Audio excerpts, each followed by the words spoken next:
싼 게 비지떡이라고 되어 있습니다. 네, 보통 값이 싸면 품질이 나쁘다면서 싼 게 비지떡이다 이런 말이 나왔죠. 그런데 카카오가 과연 싼 비지떡이 될까요? 카카오가 한 주당 가액 500원을 100원으로 액면 분할하기로 결정을 했는데 이후 주가의 향방에 대한 관심이 모이고 있어서 키워드를 이렇게 잡아봤습니다. 네, 한 주당 500원 하던 걸 100원으로 낮춘다. 이러면 주식수가 얼마나 늘어나게 되는 네, 거죠? 일단 액면 분할은 주식 액면가액을 일정한 비율로 나누게 되는 거죠. 이렇게 되면 카카오의 발행 주식수는 8,800만 개 넘는 좀 수준에서 4억 4천만 개 정도가 되는 거니까 굉장히 늘어나게 된다고 할 수가 있습니다. 네. 그리고 지금 보니까 한 47만 원 정도 주가가 되죠. 그런데 이렇게 액면 분할이 되면 9만 원대로 좀 내려가게 됩니다. 상대적으로 소액으로 살 수 있으니까 거래량이 느는 효과를 좀 기대할 수가 있는데요. 분할된 주식은 4월 15일부터 거래가 되게 됩니다. 네, 그러니까 액면 분할을 하게 되면 뭐 자본금이나 시총은 그대로지만 주당 가격만 내려가게 된다라는 건데 네. 이게 앞으로의 주가에 영향을 주기도 합니까? 네, 맞습니다. 일단 뭐 단지 말씀하셨던 것처럼 액면가와 주식을 조정하기 때문에 시가총액이나 주주의 지분율 등에는 변동이 없습니다. 예. 하지만 통상 이렇게 시장에서는 이게 주가에는 좀 긍정적인 영향을 준다 이렇게 보고 있는 시각이 좀 많습니다. 이게 주가가 싸지니까 아무래도 뭐 투자자들이 더 진입하기는 쉬워질 것이다 이런 기대감이 반영된 게 아닐까 싶은데요. 네, 그래서 이제 공시 이후에는 일단 주가가 오르는 경향이 굉장히 많이 보이고 있습니다. 네. 지난 8일까지 최근 3년간 액면 분할을 시행한 코스피 상장사 29곳의 액면 분할 공시일 주가와 또 상장일 주가를 비교해 보니까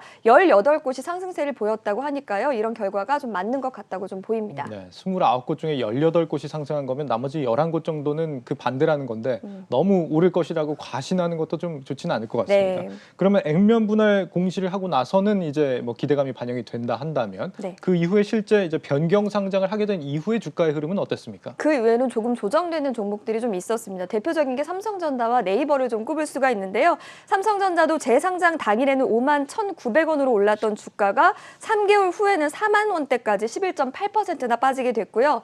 네이버도 변경 상장일인 2018년 10월에 14만 2천 원의 장을 마감했지만 한 달 이후에 11만 5천 원까지 떨어지면서 주가가 19%나 하락한 사례가 있었습니다. 네, 액면 분할을 단기 호재로 보고 들어갔다가 차익 실현을 하고 빠지는 게 아닌가 싶은 생각이 드는데 네. 결국 이제 기업 가치 자체가 이제 액면 분할을 한다고 달라지는 건 아니니까 뭐 앞으로의 주가는 기초 체력에 달렸다 이렇게 보는 게 맞겠네요. 네, 맞습니다. 앞서 말씀드렸던 네이버도 지금은 37만 원대를 좀 유지하고 있고 삼성전자 역시 지난해 코로나19로 인해서 4만 원대까지 추락을 했지만 글로벌 반도체 수요 증가에 따른 기대감에 올해 초에는 9만 원마저 좀 돌파를 한 상황이죠.